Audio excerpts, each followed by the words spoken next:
بسم اللہ الرحمن الرحیم نحمدہ ونصلی علی رسولہ الکریم۔ آپ حضرات کو معلوم ہے کہ غزہ میں اس وقت جو حالات چل رہے ہیں، جو اسرائیل کی طرف سے ظلم اور بربریت کا بازار وہاں گرم ہے، وہ کسی بھی شخص سے مخفی نہیں ہے، ساری دنیا جانتی ہے ان کے حالات کو۔ میری طرف سے بیان میں تاخیر اس وجہ سے ہو رہی ہے اس بارے میں بات کرنے میں، ایک تو سفر کی وجہ سے میں کئی دنوں سے تقریباً 1.5 ہفتے سے زیادہ ہو گیا مسلسل سفر میں ہوں، ابھی بھی میں مسقط میں ہوں۔ ہمارے عمانی بھائیوں نے مجھے یہ اپنی پگڑی بھی پہنا دی ہے، تو اسی پگڑی کو پہن کے میں آپ سے اس وقت مخاطب ہوں۔ اور دوسری تاخیر کی جو وجہ ہوئی ہے ایک سفر، اور دوسری وجہ یہ کہ میں یہ دیکھنا چاہ رہا تھا کہ ہم ان فلسطینی مسلمانوں کے لیے جو غزہ میں اس وقت ظلم اور بربریت کا شکار ہیں، وہاں ہم ان کی مدد کیسے کر سکتے ہیں۔ تو آج الحمدللہ کچھ ذرائع مجھے پتہ چلے، تو میں نے کہا کہ میں پھر تاکہ جب میں کوئی اس بارے میں بات کروں تو ان کی مدد ہم کیسے کر سکتے ہیں، ان تک ہم امداد کیسے پہنچا سکتے ہیں، تاکہ تھوڑا سا اس بارے میں گائیڈ کر سکوں۔ تو یہ وجہ بنی ہے میری ایک ریکارڈنگ میں تاخیر کی۔ دیکھیے، 2 چیزیں ہیں جس میں ہمیں اپنے کانسیپٹ کو کلیئر کرنا بہت ضروری ہے۔ پہلی بات تو یہ کہ ہم تھوڑا سا ہسٹری کی طرف جاتے ہیں تاکہ آپ کو پتہ چلے کہ اس پوری جنگ میں اسرائیل ظالم ہے، فلسطینی مظلوم ہے۔ کیونکہ ریسنٹلی جو واقعہ ہوا جس میں فلسطینیوں کی طرف سے ایک تنظیم کی طرف سے ایک حملہ ہوتا ہے اسرائیل پر، جس میں بہت ساری عورتیں، بچے، ان کے دعویٰ کیا جاتا ہے کہ وہ ہلاک ہوئے ہیں، اور پھر پورا یورپ متحد ہو گیا، امریکہ متحد ہو گیا، احتجاج کرنے لگے۔ بات یہ ہے کہ ہم ٹھیک ہے، ہم تو قطعاً اس کے قائل نہیں ہے کہ عورتوں اور بچوں کو نشانہ بنایا جائے لڑائی میں، جنگ میں، لیکن یہ سلسلہ شروع کہاں سے ہوا تھا؟ جب بھی اس طرح کا کوئی سلسلہ ہوتا ہے تو البادی الاظلم، عربی کی ایک مشہور کہاوت ہے کہ جو پہل کرنے والا ہوتا ہے نا، وہ بڑا ظالم ہوتا ہے۔ اصل ظالم وہ ہوتا ہے۔ یہ حالات یہاں تک پہنچایا فلسطینیوں کو کس نے ہے؟ آپ اگر ایک طرف احتجاج کر رہے ہیں تو آپ دوسری طرف بھی تو احتجاج کریں۔ آپ حضرات کو معلوم ہے، اگر ہم 125 سال پیچھے جاتے ہیں تو جب دوسرے جنگی عظیم کے خاتمے کا ٹائم تھا، یہودیوں نے اس وقت مطالبہ کیا برطانیہ سے کہ ہمیں فلسطین میں ایک الگ ریاست چاہیے۔ یہودی پوری دنیا میں ایک ریاست بنانا چاہتے تھے، اس کے لیے مختلف ملکوں کا انتخاب کیا گیا، لیکن اس پہ اتفاق نہ ہوا۔ تو یہودیوں کے جو بڑے تھے، جو زیادہ شاطر دماغ تھے، انہوں نے کہا کہ اگر ہم اس میں مذہبی تڑکا لگا دیں اور یہود قوم کو ہم مذہب کے نام پہ جمع کرنا شروع کرتے ہیں، تو مذہب ایک ایسی چیز ہے جس کی بیس پہ لوگ اکٹھے ہو جاتے ہیں۔ یہودیوں نے، جو صہیونی ہیں، انہوں نے یہ نعرہ لگایا کہ بیت المقدس چونکہ سلیمان اور داؤد علیہ السلام کا مرکز رہا ہے، یہودیوں کا قبلہ رہا ہے، اور وہاں سے ہماری خلافتیں دنیا پہ قائم ہوئی ہیں، لہذا وہ ہمارا ہے اور ہمیں وہاں جمع ہونا ہے۔ پوری دنیا میں ایک امن کی، ایک جنگ عظیم کے بعد ایک امن پیدا ہونے لگا تھا۔ ایک خامخواہ میں شوشہ چھوڑ دیا گیا کہ جی بیت المقدس کو میں یہودیوں کو لا کے آباد کیا جائے، اور اس کے پیچھے آباد کاری کے پیچھے منصوبہ یہ تھا کہ یہودی وہاں پہ ایک الگ ریاست بنائے۔ آپ کو معلوم ہے کہ دنیا میں کوئی کنٹری اس کی اجازت نہیں دیتا کہ آپ کسی کنٹری میں جا کے آباد ہونا شروع ہو جائیں اور آپ کی نیت یہ ہو کہ میں وہاں ایک الگ ریاست بناؤں گا۔ دنیا میں آج بھی کوئی کنٹری اس کی پرمیشن آپ کو قطعاً کسی صورت میں نہیں دے گا۔ اس کے لیے برطانیہ کا سہارا لیا گیا۔ 1917 میں برطانیہ نے اعلان کیا کہ جی ہم یہودیوں کو فلسطین میں آباد کریں گے۔ دنیا میں بڑا شور شرابہ ہوا اس پہ کہ یہ کیا ہو رہا ہے۔ برطانیہ نے یقین دہانی کرائی کہ فلسطینیوں کے جو حقوق ہیں، ان کا جو حق خود مختاری ہے، وہ اس سے بالکل بھی متاثر نہیں ہوگا، جو حقیقت میں ایک بہت بڑا جھوٹ بولا گیا تھا دنیا کے سامنے۔ بالآخر یہودی آباد ہونے لگے، اور دنیا سے 33% یہودی چند سالوں میں، 10-15 سال کے عرصے میں پوری دنیا سے سمٹ کے فلسطین میں اکٹھے ہو گئے، اور وہاں پر سورشیں ہونے لگیں، اور فلسطینی کو پتہ چل گیا کہ بھئی یہ جو آباد ہو رہے ہیں، ان کا مقصد یہاں ہماری حق خود مختاری کو چھیننا ہے اور اپنی ایک ریاست قائم کرنا ہے، اور جھگڑے شروع ہو گئے۔ جب 45 میں دوسری جنگ عظیم کا خاتمہ ہوا ہے، برطانیہ کمزور ہو چکا تھا، اور برطانیہ یہودیوں کو اس طرح سے سپورٹ نہیں کر سکتا تھا۔ اقوام متحدہ بیچ میں کودی ہے، اور اقوام متحدہ نے کچھ سفارشات پیش کی، جن میں ایک اہم سفارش یہ کہ یہ پورا علاقہ یونائٹڈ نیشن کے حوالے کر دیا جائے، اور دوسری سفارش یہ کہ اس کو بانٹ دیا جائے اسرائیلی اور فلسطینیوں کے، یعنی یہودیوں اور فلسطینیوں کے بیچ میں، کیونکہ مسلسل حالات خراب ہو رہے تھے، بارڈر پہ کشیدگی بڑھ رہی تھی۔ مصر، اردن، لبنان اور شام مل کے لڑتے ہیں۔ یہودیوں سے، اسرائیل سے، لیکن بجائے فائدہ ہونے کے اسرائیل اور زیادہ مضبوط ہو گیا. اس کو فلسطین میں موجود جو عرب تھے ان کے گاؤں تباہ کرنے کا موقع مل گیا. اس نے فضائی بمباری کر کے سینکڑوں گاؤں اسرائیل میں، فلسطین میں تباہ کر دیے اور لاکھوں عربوں کو ہجرت پہ مجبور کیا. ہزاروں شہید ہو گئے اور عربوں کی آبادی ان علاقوں میں جو اسرائیل کے کنٹرول میں تھے وہ سمٹ کے بہت تھوڑی چند ہزاروں تک رہ گئی وہ آبادی. یعنی اس جنگ میں بجائے مصر کو اور فلسطینیوں کو فائدہ ہونے کے الٹا نقصان ہو گیا اور 80% علاقے پہ اسرائیل کا کنٹرول ہو گیا جو کہ 100% غاصبانہ تھا. یعنی وہ 80% تھا جو اقوام متحدہ نے بھی یعنی جو سفارش پیش کی تھی نا اس کے بھی خلاف تھا. یہ 80% علاقے پہ اور 20% علاقہ جس کو غزہ کہا جاتا ہے اور آج نقشے میں اس کو ویسٹ بینک سے تعبیر کیا جاتا ہے، یہ علاقہ اردن اور مصر کے پاس چلا گیا. 67 میں بہت بڑی وار ہوئی، آپ سب کو معلوم ہوگا. اس وار میں اسرائیل کی پوزیشن بہت زیادہ مضبوط تھی. مکمل امریکہ نے اسرائیل کو سپورٹ کیا، جو سپورٹنگ بالکل غلط تھی، بین الاقوامی قانون کے خلاف، یونائٹڈ نیشن کے لاء کے خلاف تھی. اسلحہ دیا اور بالآخر اس جنگ میں بجائے فلسطینیوں کی مدد ہونے کے نتیجہ یہ نکلا کہ مصر کے بھی بہت سارے علاقے اور شام کے بھی بہت سارے علاقے اسرائیل کے کنٹرول میں چلے گئے اور اسرائیل نے مصر کے بھی بہت سارے علاقے اپنے قبضے میں لے لیے.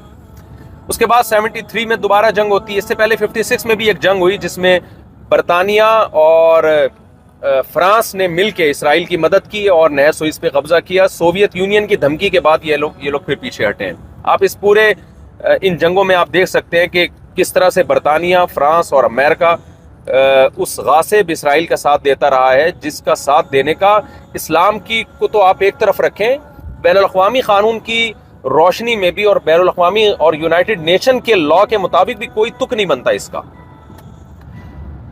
اس کے بعد لڑائی ہوتی ہے جی 73 میں. مصر نے کوشش کی کہ اپنے جو مقبوضہ علاقے ہیں ان کو اسرائیل سے آزاد کرائے، لیکن یہاں بھی مصر اور شام کی پوزیشن کمزور ہوئی اور اسرائیل بہت پاورفل تھا. لیکن اللہ جزائے خیر دے سعودی عرب کے بادشاہ شاہ فیصل شہید رحمۃ اللہ علیہ کو. شاہ فیصل شہید نے عرب ممالک کے ساتھ مل کے پالیسی بنائی اور بالآخر انہوں نے مغربی دنیا کو جو تیل جاتا تھا یورپ کو اور امریکہ کو، اس تیل کی سپلائی کو بند کر دیا، جس کی وجہ سے اسرائیل بہت مضبوط ہونے کے باوجود بھی کمزور ہو گیا. اسرائیل مضبوط تھا امریکہ کی وجہ سے اور ان مغربی طاقتوں کی وجہ سے.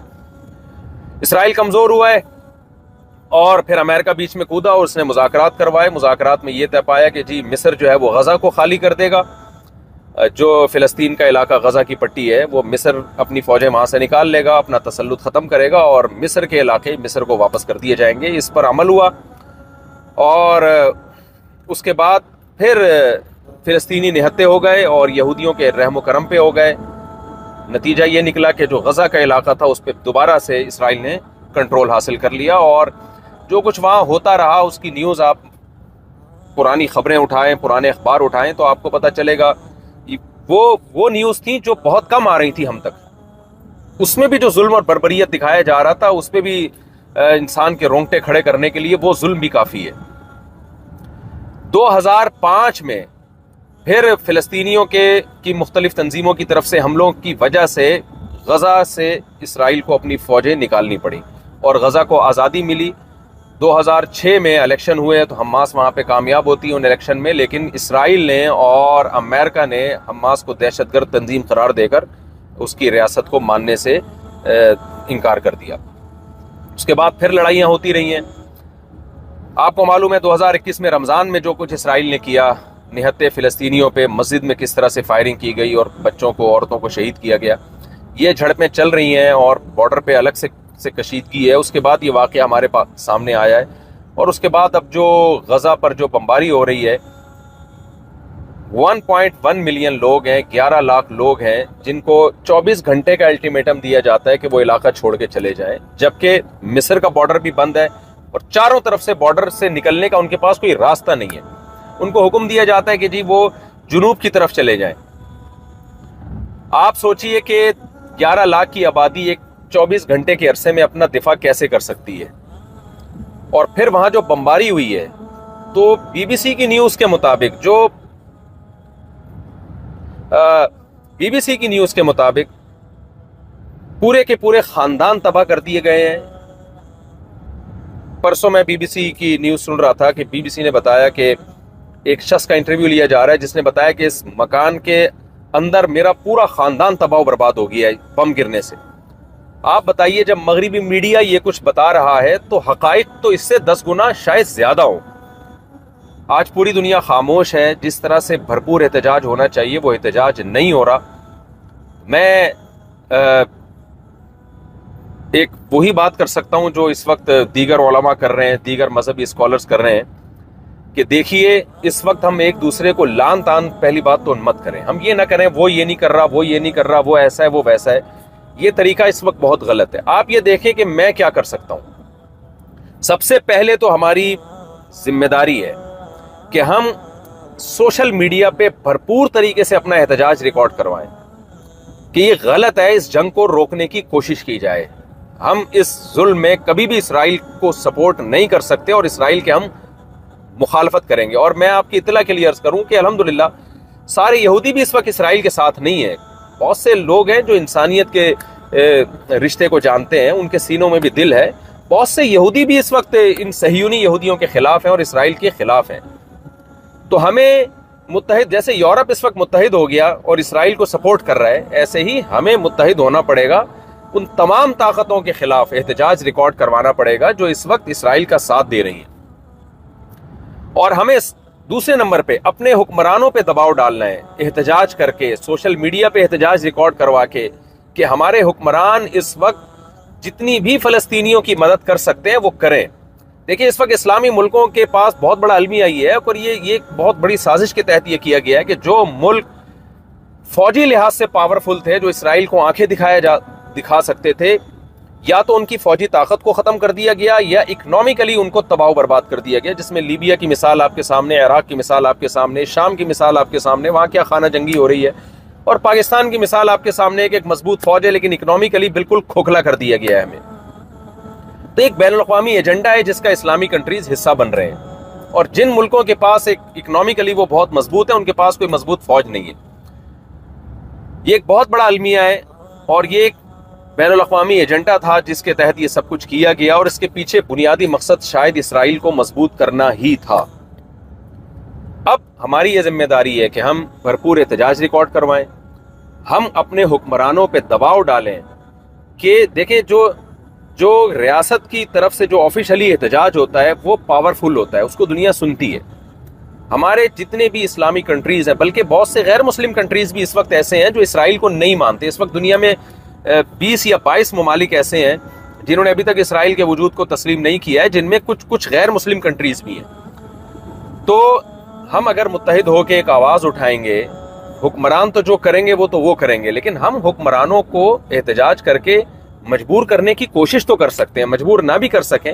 کل قیامت کے دن ہم اللہ سے یہ کہہ سکتے ہیں کہ اللہ ہم نے ان فلسطینی بھائیوں کے لیے سوشل میڈیا پہ یا پرامن احتجاج کر کے, جلوس نکال کے, ہر طرح سے جو ہمارے بس میں تھا, جو جمہوری طرز حکومت میں جو بھی طریقہ اختیار کرنا ہمارے بس میں ہے, جو ہماری طاقت میں ہے. دیکھیں کینیڈا اور UK میں بھی آپ احتجاج ریکارڈ کروا سکتے ہیں. پرامن احتجاج کروانا پوری دنیا میں یہ آپ کا حق ہے, آپ احتجاج ریکارڈ کروا سکتے ہیں. میں سمجھتا ہوں بہت سے غیر مسلم بھی آپ کے ساتھ دیں گے اس میں. تو کم از کم اس سے فلسطینی بھائیوں کو جو غزہ میں بمباری کا شکار ہے ان کو یہ تسلی تو ہوگی کہ کوئی ہمارے غم میں رونے والا ہے. مظلوم کے لیے یہ تسلی بھی ایسے موقع پہ بہت ہوتی ہے جب ساری دنیا نے مظلوم کو نہتا چھوڑ دیا ہو.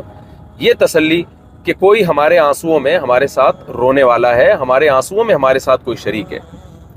دوسرا کام ہم نے یہ کرنا ہے. تیسرا کام ہم نے یہ کرنا ہے کہ جس طرح سے بھی غزہ کے مظلوموں تک ہمارے لیے مدد پہنچانا, ان کے زخمیوں کے علاج کے لیے, ان کے بھوکوں کو کھانا کھلانے کے لیے, ان کو کسی بھی طرح سے سپورٹ کرنے کے لیے ہمارے لیے مدد پہنچانا ممکن ہو, تو ہمیں مدد کا وہ طریقہ اس وقت بھرپور طریقے سے استعمال کرنا چاہیے.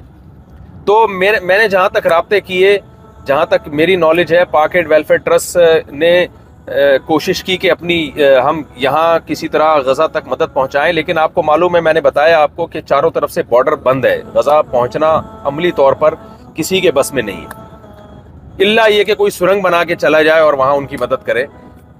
نارملی کسی شخص کے لیے یہ کام ممکن نہیں ہے. کچھ ٹرسٹ ایسے ہیں جو غزہ کے اندر ہی ہیں، جو ترکی کے ٹرسٹ ہیں، اور آپ جب پاک ایڈ ویلفیئر ٹرسٹ سے رابطہ کریں گے تو وہ ان ٹرسٹ کے بارے میں آپ کو بتائیں گے۔ رجسٹرڈ ٹرسٹ ہیں جو غزہ کے اندر موجود ہیں، تو الحمدللہ پاک ایڈ ویلفیئر ٹرسٹ جو ہمارے شاگرد چلا رہے ہیں ان کا رابطہ ہو گیا غزہ کے اندر موجود ان ٹرسٹ کے ساتھ۔ تو آپ پاک ایڈ ویلفیئر ٹرسٹ کے ذریعے پاکستان میں مدد کر سکتے ہیں، باہر سے بھی رقم بھیج سکتے ہیں۔ پاک ایڈ ویلفیئر ٹرسٹ امریکہ میں بھی رجسٹرڈ ہے، وہاں بھی رابطہ کیا جا سکتا ہے۔ تو پاک ایڈ ویلفیئر ٹرسٹ کے ذریعے آپ غزہ کے ان مظلوموں تک اپنی مدد پہنچا سکتے ہیں۔ یہ میں سمجھتا ہوں کہ ایک یوں سمجھیں کہ جیسے واقعہ مشہور ہے نا کہ ابراہیم علیہ السلام کی آگ بجھانے کے لیے ایک پرندہ جو ہے وہ چونچ میں پانی لے کر آتا تھا، اور اس سے کہا گیا کہ یہ تو کیسے پانی بجھا سکتا ہے، اس سے آگ کیسے بجھا سکتا ہے؟ تو اس نے کہا کہ قیامت میں اللہ کو بتا تو سکوں گا کہ اللہ جو میرے بس میں تھا وہ میں نے کیا۔ یہ واقعہ مستند ہے یا نہیں ہے، لیکن اس سے جو سبق ملتا ہے وہ بہرحال وہ سبق بالکل ٹھیک ہے۔ تو ہم اس وقت فی الحال یہی کچھ کر سکتے ہیں۔ میری رائے یہ ہے کہ ایک تو ہم بھرپور طریقے سے احتجاج ریکارڈ کروائیں، جو لوگ اس وقت اسرائیل کا ساتھ دے رہے ہیں، جو ممالک اسرائیل کا ساتھ دے رہے ہیں، ان کے خلاف بھی احتجاج ریکارڈ کروانا چاہیے۔